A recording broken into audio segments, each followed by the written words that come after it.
கிறிஸ்துவுக்குள் அன்பான கர்த்தர் யாவரும் இயேசு கிறிஸ்து நாமத்தினாலே இந்த காலை வேளையிலே உங்களை வாழ்த்துகிறேன், ஆசீர்வதிக்கிறேன்.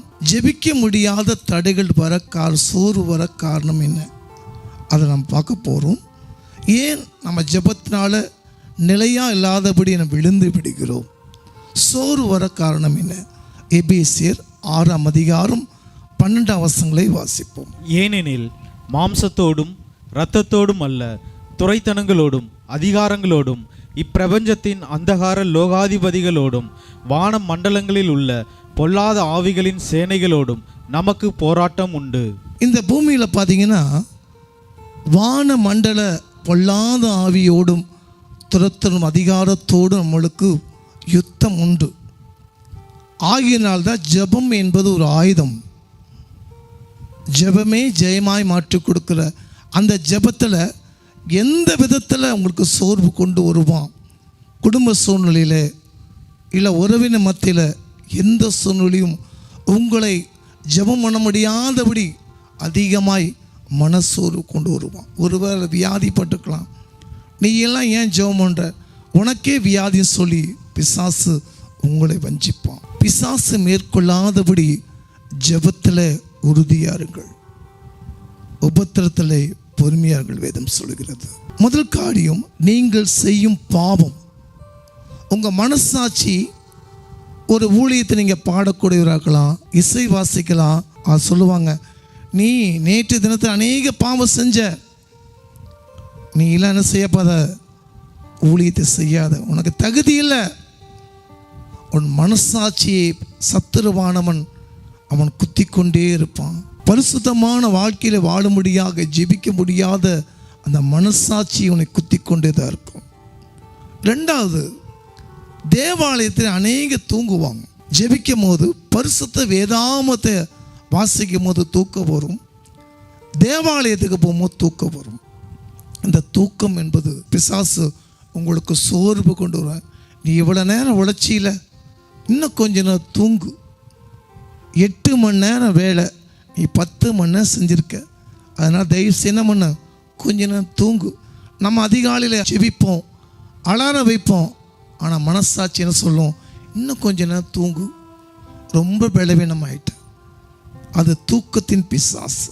சில பேர் பார்த்தீங்கன்னா ஆலயத்துக்குள்ளே செய்தி வேலையில் கொட்டாய் விடுவாங்க. அது கொட்டாயில் கெட்ட ஆவியாக சத்துருவனை மேற்கொள்ளுவோம். மூன்றாவது, நீ ஜெபிக்கும் போது உன் குழி வீரர்கள், இப்போ உங்கள் குடும்பத்தில் ஒரு வேளை தகப்பனா, தாய், ஒரு மகன், ஒரு மகள், நீ குடும்ப ஜெபம் பண்ண போகிற செய்யணுமா, அம்மா இந்த பாட்டு பாடாதம்மா, எனக்கு பிடிச்ச பாட்டு பாடு, இந்த பைபிள் வாசி, இது செய்யாத. உங்களுக்குள்ள யார் பலவீனமாக இருந்தால் அவனை பிரித்து கொண்டு வருவோம். அதுக்கப்புறம் என்ன பண்ணுங்க, முதல் நாள் உங்கள் பொண்ணு வெளியே போவான், அடுத்த நாள் உங்கள் பையன் வெளியே போவான். அவங்க 2 பேரும் ஜெபம் எதுக்கு? அந்த ஜெபத்தை பிசாசு உடைப்பான். சபையில் பார்த்தீங்கன்னா பெண்கள் ஐக்கியம் ஜெபம் பண்ணுவாங்க.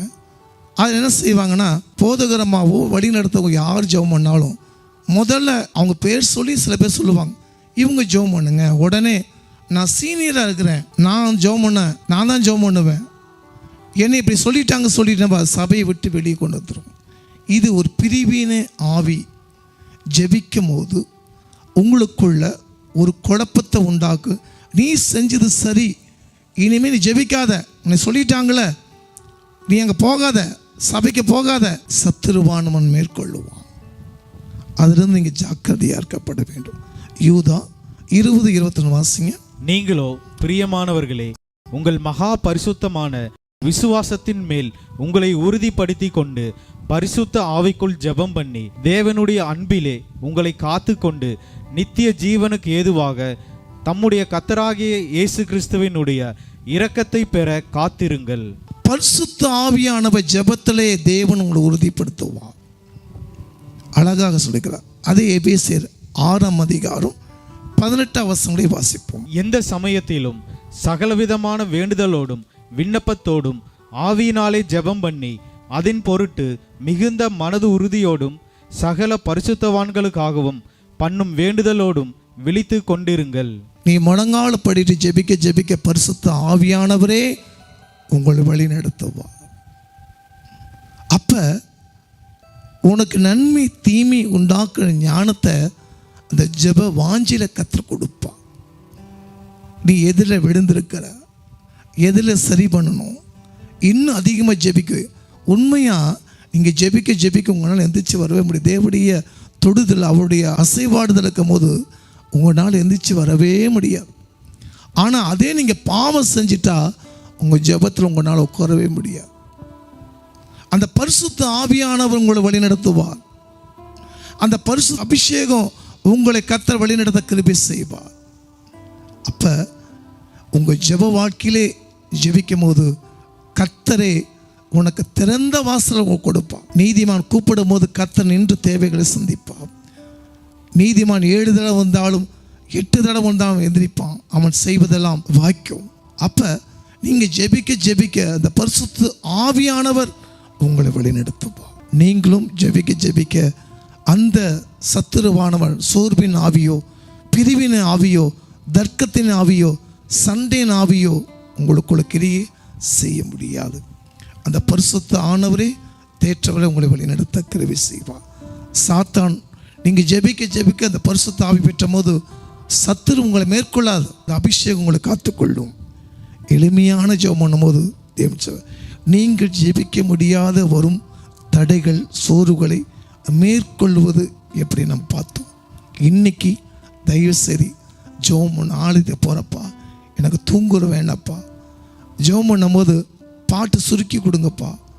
யாருக்கா நீங்கள் ஞானமாக செய்யுங்க, தேவன் உங்களுக்கு ஞானத்தை கற்றுக் கொடுப்பா. அன்பு பரலோக பிதாவே, ஜெபமே ஜெயமா நாங்கள் பார்த்தப்பா.